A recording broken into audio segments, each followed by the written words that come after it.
तो एवरीवन, तो आज हम इस वीडियो में देखने वाले हैं म्यूचुअल फंड के बेसिक्स। ठीक है, ये बेसिक्स से आप अपना जो प्रॉफिट है वो मैक्सिमाइज कर सकते हो और जो लॉस है वो मिनिमाइज कर सकते हो। ठीक है, तो आप समझ गए होंगे ये वीडियो में होने वाला है क्या। ये वीडियो में होने वाला है म्यूचुअल फंड के बेसिक्स। ठीक है, जिसमें हम ए टू जेड हर एक चीज़ देखेंगे। और हाँ, मैंने म्यूचुअल फंड पे इस पर बहुत से वीडियोस बनाए हुए हैं। टॉप म्यूचुअल फंड कौन से रेशियोज देखने चाहिए, क्या देखना चाहिए, हर एक चीज़ पे हमने अलग अलग वीडियो बनाई है। तो ये उन सारे वीडियो का एक कंक्लूजन होने वाला है। ठीक है, मतलब अगर आपने ये वीडियो देख लिया म्यूचुअल फंड का, तो कहीं ना कहीं आपका जो बेनिफिट है, ठीक है, वो नेक्स्ट लेवल बढ़ जाएगा। नेक्स्ट लेवल आपको बहुत सारी चीज़ समझ में आ जाएगी, कैसे एनालिसिस करना है म्यूचुअल फंड का, क्या कहाँ से क्या देखना होता है, हर एक चीज़। ठीक है, तो इसके बाद आपको कोई और म्यूचुअल फंड की वीडियो देखने की ज़रूरत नहीं होगी, बट फिर भी आपको ये चैनल को सब्सक्राइब कर लेना है। क्यों? क्योंकि हम सिर्फ म्यूचुअल फंड नहीं, हम ओवरऑल फाइनेंशियल मार्केट कौन सी चीज़ आपको करनी चाहिए, हर एक चीज़ों के बारे में बात करते हैं, जिससे कहीं ना कहीं फ्यूचर में आपका बेनिफिट अच्छा खासा होगा। ठीक है, तो चलो आगे बढ़ते हैं इस वीडियो में। तो बहुत सिंपल से हम दो ही ऐप यूज़ करते हैं। ठीक है, एक ज़ीरोधा, एक ग्रो, म्यूचुअल फंड और इन्वेस्टमेंट के लिए। तो अभी हम ग्रो पे आ गए हैं। ग्रो पे यहाँ पे नीचे देखो म्यूचुअल फंड वाले इसमें आ जाते हैं। ठीक है, ग्रो का मेरे को थोड़ा सा जो UI UX है ये एप्लीकेशन वो अच्छा लगता है। प्लस इसमें थोड़े से चीज़ें बहुत सॉर्टेड होती है, सामने सामने देखने मिल जाती है। तो फॉर एग्जांपल हम ले लेते हैं, यहाँ पे देखो टैक्स सेविंग म्यूचुअल फंड है, स्मॉल कैप है, मिड कैप है, लार्ज कैप है और हाई रिटर्न वाले जो म्यूचुअल फंड है वो है। म्यूचुअल फंड क्या होता है ये आपको बेसिकली मैं आपको पहले बहुत सिंपल से तरीके से बताता हूँ। तीन चार टाइप के म्यूचुअल फंड होते हैं। ठीक है, बट उसका जो बेसिक कॉन्सेप्ट है ये है, जैसे समझो आपने एक स्टॉक में इन्वेस्ट कर दिया, XYZ स्टॉक, और वो स्टॉक में समझो आपने लगा दिए 1 लाख रुपए। हो सकता है ये स्टॉक जो यहाँ पे समझो 100 रुपये का है, ये स्टॉक 1000 रुपये का हो जाए।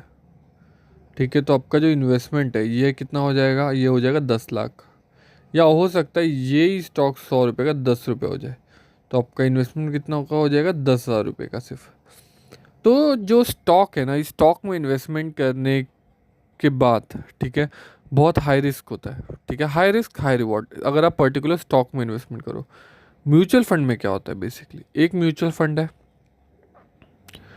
आपने उसको समझो एक पर्टिकुलर 10,000 रुपये दे दिए। ठीक है, और म्यूचुअल फंड के एक यूनिट, म्यूचुअल फंड में यूनिट्स होते हैं, 10 रुपये चल रहा है, तो 10,000 से आप बोल सकते हो आपको 1000 यूनिट्स मिल जाएंगे ये पर्टिकुलर म्यूचुअल फंड के। ठीक है, ये म्यूचुअल फंड क्या करेगा, 10,000 लेगा और 10 स्टॉक्स या समझो 20 स्टॉक्स, डिपेंड करता है, उन सारे स्टॉक्स में आपका थोड़ा थोड़ा थोड़ा थोड़ा पैसा लगा देगा। इससे क्या हो जाएगा, जो आपकी रिस्क है ये डाइवर्सिफाई हो जाएगी। ठीक है, वो कहते हैं ना कि don't put all your eggs in one basket. ठीक है, तो उसी तरीके से आपकी जो इन्वेस्टमेंट है थोड़ी डाइवर्सिफाई हो जाएगी और ऑटोमेटिकली सारे जो बाकी सारे स्टॉक्स में इन्वेस्टमेंट हो जाएगी। इससे क्या होगा, समझो एक स्टॉक अगर ऊपर गया तो हो सकता है दूसरा नीचे जा रहा हो, दूसरा जब नीचे ऊपर जा रहा हो तो जो पहला हो नीचे, तो ये आपस में कंसोलिडेट करके आपको जो ओवरऑल रिटर्न है वो म्यूचुअल फंड का अच्छा खासा मिलता है। ठीक है, बट तो डिपेंड भी करता है आप कौन से टाइप के म्यूचुअल फंड में इन्वेस्टमेंट करते हो। अब म्यूचुअल फंड में सेक्टरल बेस्ड भी होता है, मतलब समझो सिर्फ PSU में ही इन्वेस्टमेंट हो रही है या बैंक में ही इन्वेस्टमेंट कर रहा है कोई म्यूचुअल फंड, या हो सकता है कोई म्यूचुअल फंड सिर्फ IT सेक्टर्स में इन्वेस्टमेंट कर रहा है, तो वो एक अलग होता है। हाइब्रिड म्यूचुअल फंड होता है, इक्विटी होता है, फिर डेप्थ म्यूचुअल फंड होता है, अलग अलग टाइप के। स्मॉल कैप म्यूचुअल फंड होते हैं, यहाँ पे देखो यहाँ पे स्मॉल कैप म्यूचुअल फंड है, मिड है, लार्ज है। तो यहाँ पे अगर आप क्लिक करोगे तो आपको हर एक कंपनी के स्मॉल कैप म्यूचुअल फंड, ठीक है, तो अगर मैं यहाँ पे कोई भी एक ओपन कर लूँ तो यहाँ पे देखो होल्डिंग्स में देखो 227 टोटल म्यूचुअल फंड्स में इनकी इन्वेस्टमेंट करी हुई है इन्होंने। ठीक है, स्मॉल कैप म्यूचुअल फंड। अगर आप मिड कैप में जाओ, ठीक है, तो यहाँ पे मिड कैप में चले जाओगे, यहाँ पे आप होल्डिंग्स में जाओगे तो यहाँ पे देखो 26 कंपनीज़ में इनकी इन्वेस्टमेंट टोटल की हुई है। यहाँ पे कितने परसेंट में की हुई है ये भी इन्होंने बताया हुआ है। ठीक है, यहाँ पे लार्ज कैप में भी है। टैक्स सेविंग बेसिकली आपको पता ही रहेगा, ELSS फंड जो होते हैं, जहाँ पे आपके जो टैक्सेस है, और तो वहाँ पे आप कुछ 1.5 लाख तक का आप टैक्स बचा सकते हो ATC के अंदर। तो वो एक बार देख लेना। तो यहाँ पे अगर आप आओगे तो देखो यहाँ पे भी होल्डिंग्स दी हुई है, जो टॉप सबसे ज़्यादा जो इन्वेस्टमेंट है वो 8-6, टोटल कहाँ कहाँ कितनी परसेंट की इन्वेस्टमेंट की हुई है वो दी हुई है।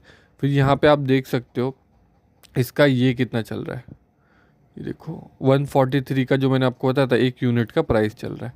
तो यही एक टाइम पहले 2000, ओवरऑल देख लेते हैं, 2013 के आसपास 20 था, अभी ये ऑलमोस्ट 155 के आसपास आ गया है। तो यहाँ पे आपको समझ में आ गया होगा कि जो आपका ये है NAV मतलब जो यूनिट्स है वो कैसे बढ़ती है और कैसे इसमें इन्वेस्टमेंट होता है।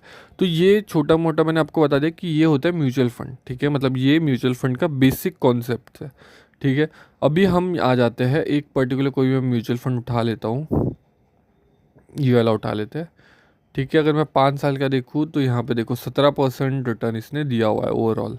अगर यहाँ से देखो 26 रुपये का था ये, और ये 206 रुपये के आसपास आ गया है। ये मैंने जैसे आपको बताया कि जो आपका NAV मतलब अपना ये होता है यूनिट प्राइस होता है, ठीक है। फिर इसमें आपको यहाँ पे होल्डिंग में पता चल जाएगा कि इसने कौन से इसमें इसका इन्वेस्टमेंट है। अब सबसे इम्पोर्टेंट होता है ये एक्सपेंस रेशियो और एग्जिट लोड। तो एक्सपेंस रेशियो क्या होता है, अभी आपने किसी को भी पैसा दिया और वो आपके बिहाफ में पैसा इन्वेस्ट कर रहा है, बना रहा है, तो वो भी एक उसमें से कट तो लेगा ही, ठीक है। तो जिसको वो लोग कहते हैं एक्सपेंस रेशियो। अब एक्सपेंस रेशियो का बहुत बड़ा हाथ होता है आपका पैसा बनाने में भी और डिस्ट्रॉय करने में भी, ठीक है। क्यों बोल रहा हूँ, क्योंकि यहाँ पे देखो एक्सपेंस रेशियो कितना 1.21। अभी यहीं पे ऐसे बहुत से म्यूचुअल फंड है जिनका म्यूचुअल रिटर्न ये है 0.65, 0.5, या फिर इसी का हायर वर्जन भी है 1.5, 1.7 ऐसा भी है, ठीक है।